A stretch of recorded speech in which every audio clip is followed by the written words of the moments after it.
Topiknya adalah pemenuhan kebutuhan eliminasi ya. Jadi secara konsep, eliminasi itu proses pembuangan sisa metabolisme tubuh ya. Jadi tubuh kita itu mesin, setiap saat melakukan proses yang namanya produksi energi. Jadi seperti pabrik ya. Tanpa sepengetahuan kita, di dalam tubuh kita itu sangat sibuk sekali menyiapkan berbagai kondisi yang nantinya mengeluarkan sisa-sisa daripada proses tersebut. Hari ini kita akan melihat dari dua sisi. Sisa dari eliminasi yaitu urin sama feses. Jadi eliminasi itu metabolisme tubuh yang tidak berguna yang berupa urin dan feses. Padahal proses pembuangan metabolisme itu tidak hanya urin dan feses, bisa juga lewat keringat dan lain-lain. Cuma hari ini kita masuk di subtopik eliminasi. Miksi atau urin itu adalah pengosongan kandung kemih, tentunya dari saluran perkemihan. Defekasi itu adalah proses pembuangan kotoran dari saluran pencernaan. Dalam tanda kurung, dari usus besar. Kita masuk ini dulu, eliminasi urin. Ini. Secara anatomis dari atas ke bawah, ini laki-laki dan perempuan sama ya. Yang pertama dimulai dari ginjal. Dari ginjal terus ureter. Dari ureter ke kandung kemih, kandung kemih atau bladder ini ya. Ini adalah tempat penampungan sisa-sisa metabolisme. Kalau ini sudah penuh, maka akan timbul refleks untuk mengeluarkan. Nah, pengeluarannya adalah lewat uretra. Ginjal ya. Itu fungsinya adalah mesin untuk menyaring darah dan membuang limbah. Maka kalau ginjal kita rusak, ada sebutan gagal ginjal akut tiba-tiba ya, ada gagal ginjal kronis. Itu berarti apa? Fungsi ginjal untuk menyaring berkurang fungsinya. Karena tidak berfungsi, fatal misalnya sudah kronis dan memang sudah tidak bisa dikembalikan, maka nanti ada sebutan cuci darah. Bahasa medisnya hemodialisa. Berarti apa? Ginjal tidak berfungsi. Kalau ginjal tidak berfungsi, berarti apa? Kadang darah bercampur dengan air. Air urin maksudnya. Itu kita sebut sebagai hematuri. Terus hemosiostasis cairan tubuh tidak berfungsi maksimal. Elektrolit tidak seimbang, volume cairan tidak seimbang, asam basah tidak seimbang, sisa-sisa metabolisme yang harus dikembalikan ke tubuh yang masih ada gunanya keluar lewat urin. Sehingga ada yang namanya kadang-kadang ya kencing manis. Harusnya kan tidak manis ya. Berarti kan lewat di situ plong, saringannya ngeplong gitu. Terus reabsorpsi bahan yang dibutuhkan lagi tidak berfungsi. Nah, makanya orang gagal ginjal, odem, bengkak atau odem. Nah, itu karena apa? Asam aminonya terlalu tinggi. Sehingga nanti kalau ada cek, namanya cek ginjal, nah, di situ ada nilai yang sangat tinggi, nilai di luar batas kenormalan. Mengapa? Ada penumpukan zat yang tidak bisa disaring gitu loh. Nah, yang terakhir, ginjal itu berfungsi untuk hormonal. Dia memproduksi hormon renin, angiotensin, dan aldosteron. Itu fungsinya untuk keseimbangan. Tidak berfungsi juga. Sehingga kesimpulannya, orang kena gagal ginjal kronis, orang kena gagal ginjal akut, kalau tidak segera ditangani, maka akan terjadi pembengkakan secara sistemik. Akhirnya ya gatel. Gatel itu karena apa, Pak? Yaitu sisa-sisa dari reabsorpsinya tidak sempurna sehingga ke kulit. Terus bahan-bahan yang harus dikembalikan ikut urin, sehingga dia tidak punya simpanan glikogen. Maka akhirnya orang ini akan lemah. Setelah ginjal masuk ureter. Ureter itu adalah saluran yang menghubungkan hasil saringan daripada ginjal yang tidak berguna ya. Yang berguna kan dikembalikan lagi ke tubuh untuk direabsorpsi. Yang tidak berguna dalam kata kurung amonia, air, dan lain-lain yang memang tidak berguna, langsung diturunkan ke blas untuk dibuang. Jadi disimpan di blas dulu ini untuk dibuang. Maka ureter itu sebenarnya fungsinya adalah saluran. Kandung kemih itu adalah tempat urin bermuara. Ya. Jadi ketika kantung ini sudah penuh, maka ada dua reaksi yang akan muncul. Secara refleks, kita akan kepingin kencing, otak kita menyuruh kencing. Secara kesadaran, kita merasa sakit. Nahan itu loh, nahan kencing. Akhirnya karena sakit, karena refleks, kita berusaha untuk mengeluarkan kencing itu tadi. Cuma ada masalah ya. Masalahnya apa, Pak? Nanti ada kelainan yang akhirnya kelainan itu tidak bisa mengeluarkan urin secara normal. Nanti ada disuria. Bagaimana penanganannya nanti? Terakhir adalah uretra. Uretra itu adalah membentang dimulai kandung kemih sampai meatus uretra. Nah, uretra ini adalah jalan keluarnya urin dari blas. Pria lebih panjang karena ada penis, sementara wanita pendek karena tidak ada penis. Makanya 20 cm untuk pria, 3-4 meter untuk wanita dari blas ya.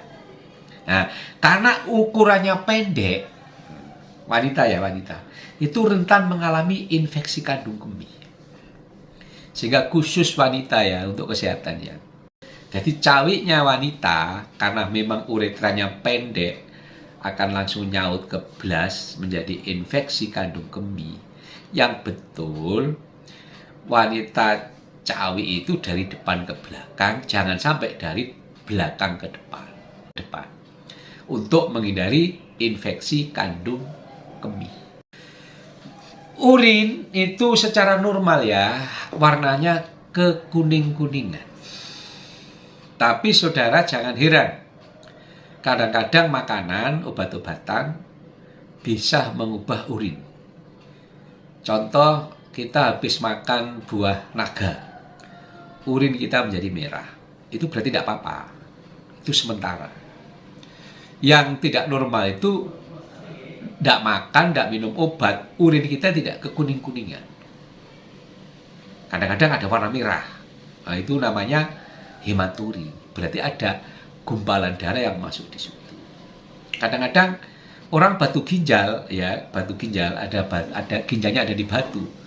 Maka gesekan dari batu itu menimbulkan darah yang akan turun ke blas, dari blas turun ke uretra menjadi urin.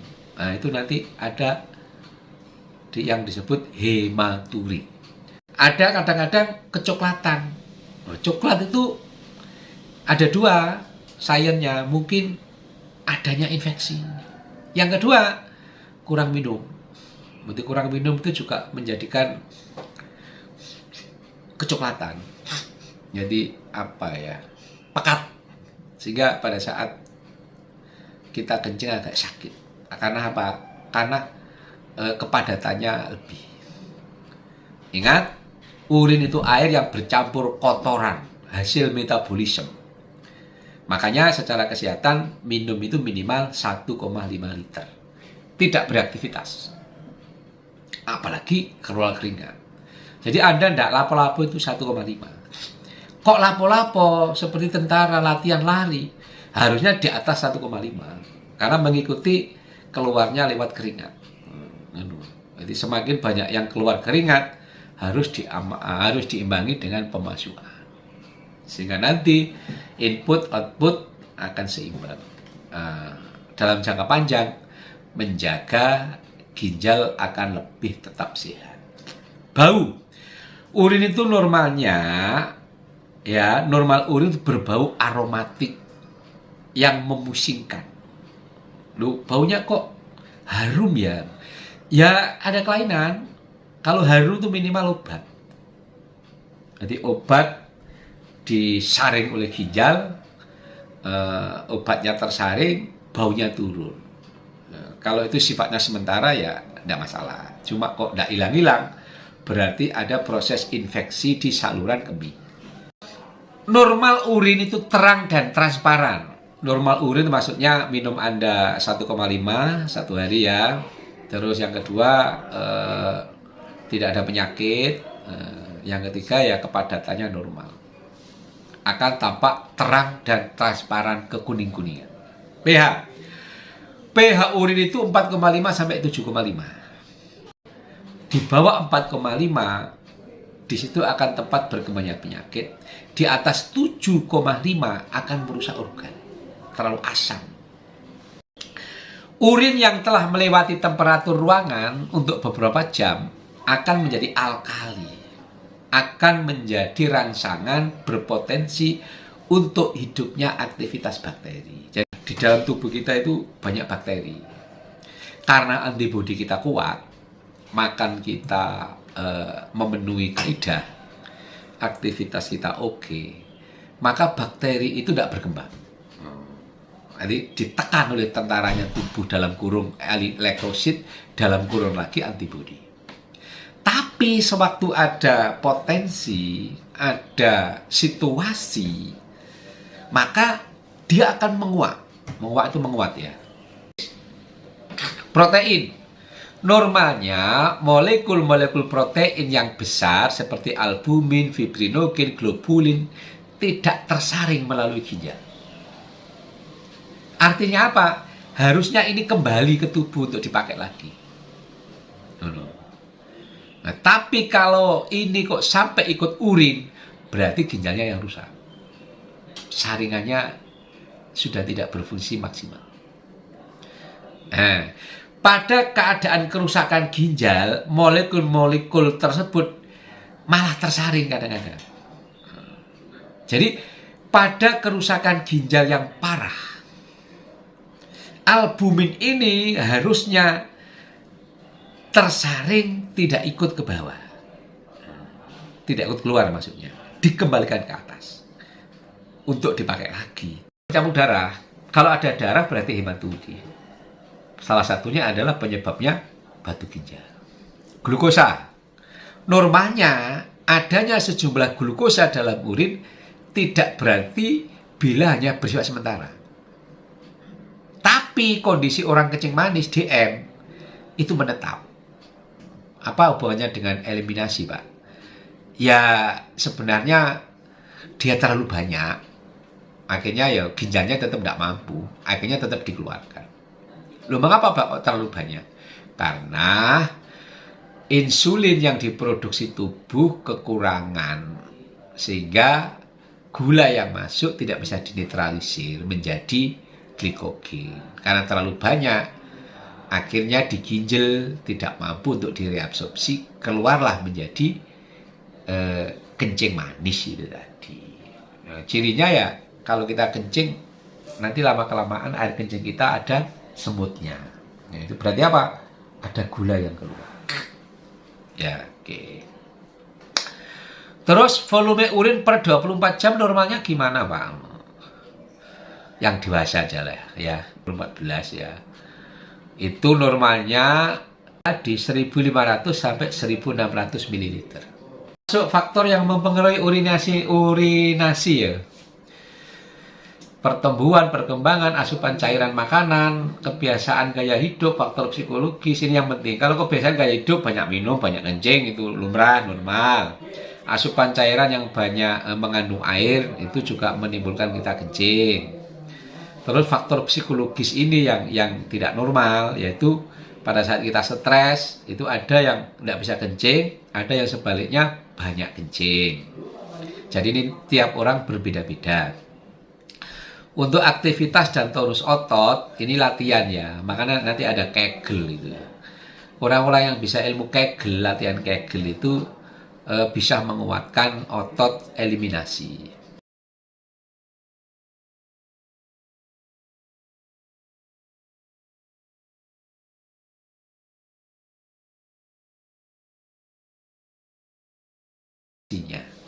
Kondisi patologis ya kecelakaan dan lain-lain yang mengenai eliminasi.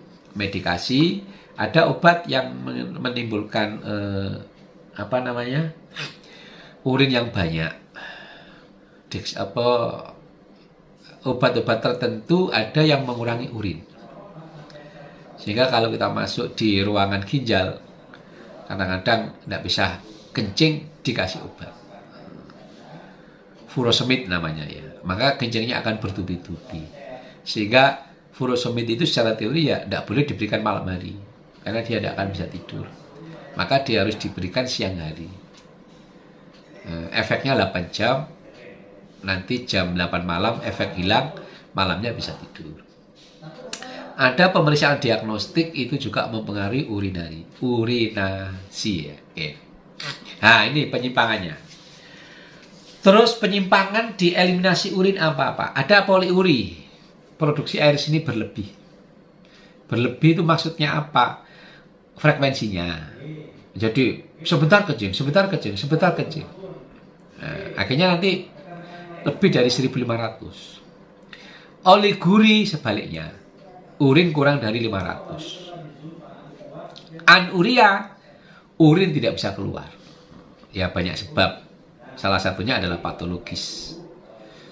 Salah satunya yang lain adalah ada kanker, ada tumor dan lain-lain di saluran eliminasi. Sehingga banyak kasus terutama yang laki-laki ya, tidak bisa kencing, penisnya kena kanker, itu penisnya dipotong supaya urinnya bisa keluar. Karena kalau tidak dipotong ya akan menimbulkan kematian, sehingga jalan pintasnya harus dipotong. Biasanya usia-usia di atas 50 tahun. Orang-orang kanker yang di penis itu usia di atas 50 tahun. Terus penyimpangannya, eliminasi urin. Frekuensi 4-5 kali sehari. Normal. Nokturia, buang air kecil berlebih di malam hari. Jadi kalau malam kok kencing aja ya, kalau siang normal. Itu nokturia namanya. Urgensi. Ya karena psikologis tadi yo. Ada hasrat miksi mendadak. Biasanya stres. Keweden. Jadi kudu ngoyo. Terus disuria, sakit atau susah pada saat kencing. Anairesis, ngompol. Jadi orang ngompol malam hari, bahasa medisnya adalah anairesis. Terus inkontinensia urin, ada hambatan pengeluaran urin dan ada retensia urin. Urin tidak bisa keluar sama sekali. Ini kelainannya. Nah, kita bahas sedikit dua aja. Yang pertama retensi urin. Urin tertahan di kandung kemih akibat proses pengosongan kandung kemih yang tidak maksimal. Apa sebabnya? Obstruksi. Obstruksi itu adalah penghambatan karena adanya prostat, umumnya prostat, hipertrofi prostat. Ada otot sfinkter yang kuat. Ada peningkatan tekanan uretra akibat otot destruser yang lemah. Nah, itu biasanya akan terjadi retensi urin. Urin tidak bisa keluar. Bisa keluar tapi hanya nembes. Ada inkontinensia urin, itu tadi retensi urin ya. Kehilangan kontrol berkemih. Terjadi ketika dorongan berkemih tidak mampu dikontrol. Jadi dia keluar dengan sendirinya. Itu namanya inkontinensia urin. Apa Pak? Ketuaan. Nanti semakin tua, klepnya semakin longgar. Sehingga ya orang tua itu ya kadang-kadang biasa kencing di atas tempat tidur. Bukan seperti anak kecil lagi, memang klepnya sudah ngelowor ya. Nah, itu bisa dikurangi pada saat muda kita sering latihan. Itu nanti tuanya tidak sebegitu dol. Bahasa Jawanya itu sudah dol. Pembesaran kelenjar prostat. Nah, pembesaran kelenjar prostat itu menimbulkan klepnya tertarik. Sehingga urin keluar terus. Spasme kandung kemih. Kandung kemihnya yang tegang. Sehingga dia mendorong air yang masuk di situ meskipun belum penuh. Nah, menurunnya kesadaran. Orang yang pingsan, orang kadang-kadang pingsan kan keluar air kemih ya, tanpa kesadaran itu. Itu berarti apa? Ketidaksadarannya menimbulkan tekanan pada belas, sehingga dia keluar. Terus menggunakan narkotik sedatif. Ada yang total inkontinensia, apa itu? Kelanjutan dan tidak dapat diprediksi keluarnya urin. Jadi lebih hebat daripada inkontinensia urin itu tadi. Terus ada yang stres inkontinensia. Pada saat dia stres, dia tidak bisa menahan nyeri. Tidak bisa menahan urin. Batuk, tertawa, keluar sendiri. Terus urgent inkontinensia terjadi pada waktu kebutuhan berkemih yang baik tetapi tidak dapat ke toilet tepat pada waktunya. Nah, makanya dalam medis kan kita tidak boleh menahan, tidak boleh sering menahan kencing. Jadi kalau dimanapun, kalau kepingin kencing secara teori medis, berhenti, kencingkan dulu. Karena satu, penahanan kencing itu menimbulkan stres pada belas. Yang kedua, penahanan kencing akan mengendapkan absorpsi yang sifatnya karat sehingga nanti menimbulkan batu ginjal. Dan yang ketiga, akan melemahkan sfinkter eksternal karena sering menahan sesuatu yang tidak patut ditahan. Poliuri tadi sudah ya, produksi urin yang mulai batas. Oliguri dan anuri, produksi urin yang rendah. Anuri produksi urin kurang dari 100 ml. Kalau yang oliguri 100 sampai 500. Nah, sekarang kita masuk kebutuhan eliminasi itu apa? Kalau begitu Pak, berapa diagnosa yang muncul sesuai dengan SDKI ya? Nyeri, yang kedua defisit perawatan diri karena toiletnya terganggu. Yang ketiga, gangguan eliminasi urin. Yang keempat, gangguan citra tubuh. Yang kelima, inkontinensia urin. Yang keenam, retensi urin. Manajemennya gimana Pak? Ya, mempertahankan eliminasi agar normal. Caranya, intake cairan seimbang dengan output. Membiasakan mixing normal. Dan terakhir, membantu toileting di rumah sakit. Nanti berusaha untuk melakukan condition, input, output seimbang. Parameter seimbangnya adalah 1500 tadi. Yang kedua, mencegah ISK. ISK itu apa? Infeksi saluran kemih. Gimana caranya? Ya cukup minum tadi 1500 minimal. Cegah antiseptik korosif, terutama yang wanita. Jangan memakai pembersih saluran kemih dengan sabun, tidak boleh. Karena di situ ada organ yang sangat tipis. Korosif lah intinya. Mungkin yang paling baik itu ya. Yang paling baik ya air. Itu netral itu. Air mineral itu netral. Kalau ditambah yang lain-lain itu malah korosif. Cegah bahan iritatif. Yang terakhir, perineal hygiene, perawatan perineal. Di laki-laki enggak masalah sebenarnya. Yang bermasalah besar di eliminasi urin itu adalah perempuan. Yang ketiga, mengatasi inkontinensia urin. Apa Pak latihannya? Bladder training. Pelvic muscle exercise. Latihan otot pelvic untuk menyehatkan saluran kemih. Terus mempertahankan integritas kulit di sekitar saluran kemih, karena itu menjadi bahan masuknya bakteri. Dan kalau sudah tidak bisa, pasang kateter urin untuk mengeluarkan urin yang keluar tapi tidak bisa keluar. Itu disebut kateter urin. Untuk mengatasi retensi urin, obat kolinergi, kateter urin. Salah satunya tadi apa? Furosemide, urin catheterization. Yes. Kita masuk bowel. Jadi eliminasi ada dua ya, satu urin, dua BAB. Wes, langsung anatomi aja.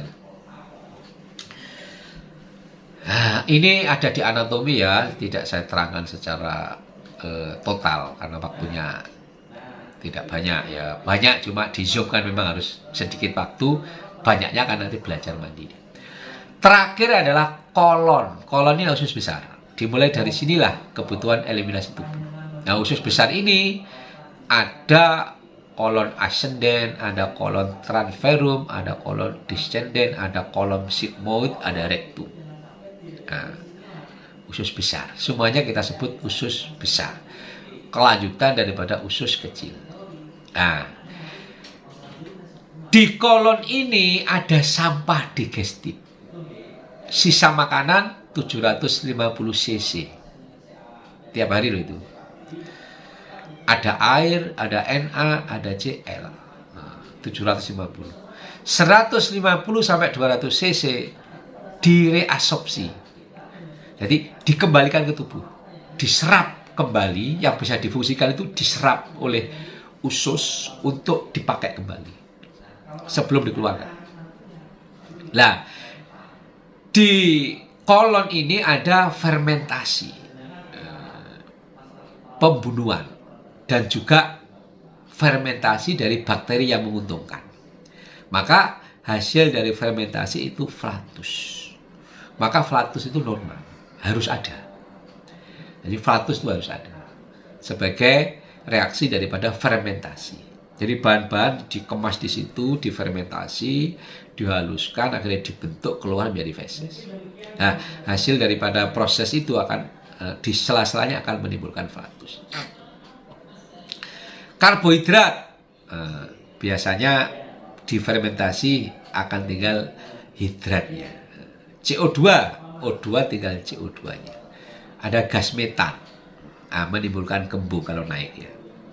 Ini karbohidrat loh. Jadi karbohidrat setelah masuk di kolon ini akan keluar menjadi hidrogen, CO2, gas metan, kembung kalau naik. Kalau bisa flatus, aman. Protein, ada asam amino, ada indula, ada statul, ada H2S. Nah ini turun jadi feses. Flatusnya sangat bau. Makanya kalau kita makan daging itu flatusnya semakin bau. Banyak makan daging maksudnya. Karena itu tadi ada indol. Di situ intinya protein yang tidak terpakai. Oke. Faktor defekasi, usia, diet, indeks cairan, aktivitas. Menyesuaikan ya. Yang paling banyak diet. Jadi makanan bersifat mempercepat proses produksi feses. Itu diet ya. Kalau kita mau ya harus berserat.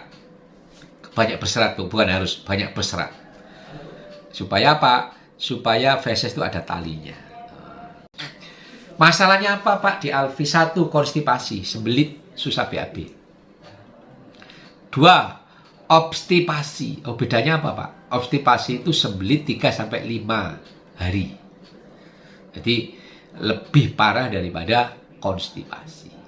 Diare, BAB lebih dari 3 kali sehari. Itu disebut diare sebenarnya. Inkontinensia bowel, BAB tidak terkendali, berarti betul dewi. Dan yang terakhir flatulensi, kentut yang berbau, bisa banyak protein. Yang kedua ya ada penyakit. Diagnosisnya Pak yang terkenal. Kalau urin tadi ada 5, kalau bawel ada 3. Konstipasi, diare, dan inkontinensia. Manajemennya apa Pak? Promosi defekasi reguler. Ya normalnya BAB itu tiap pagi. Sehari sekali normalnya. 2 hari sekali tidak normal.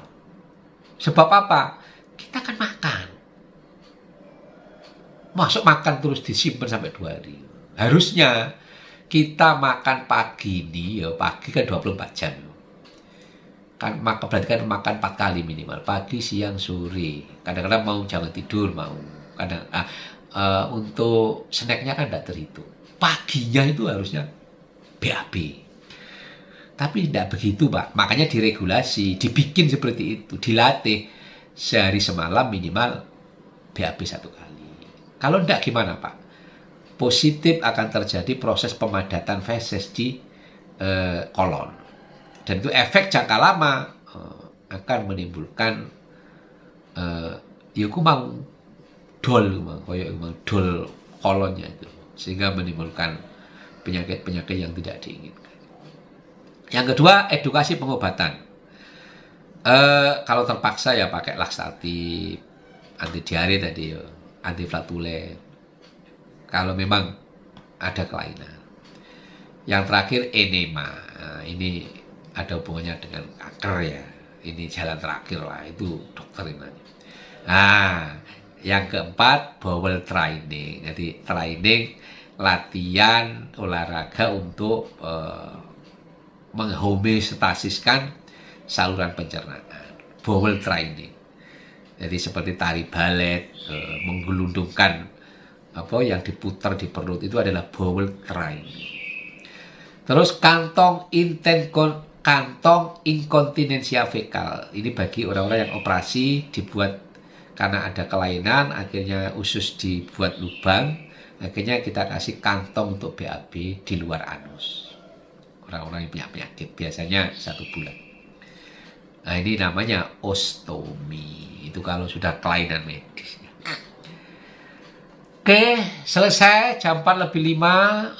1 jam berikutnya silakan baca ulang. Kalau ada pertanyaan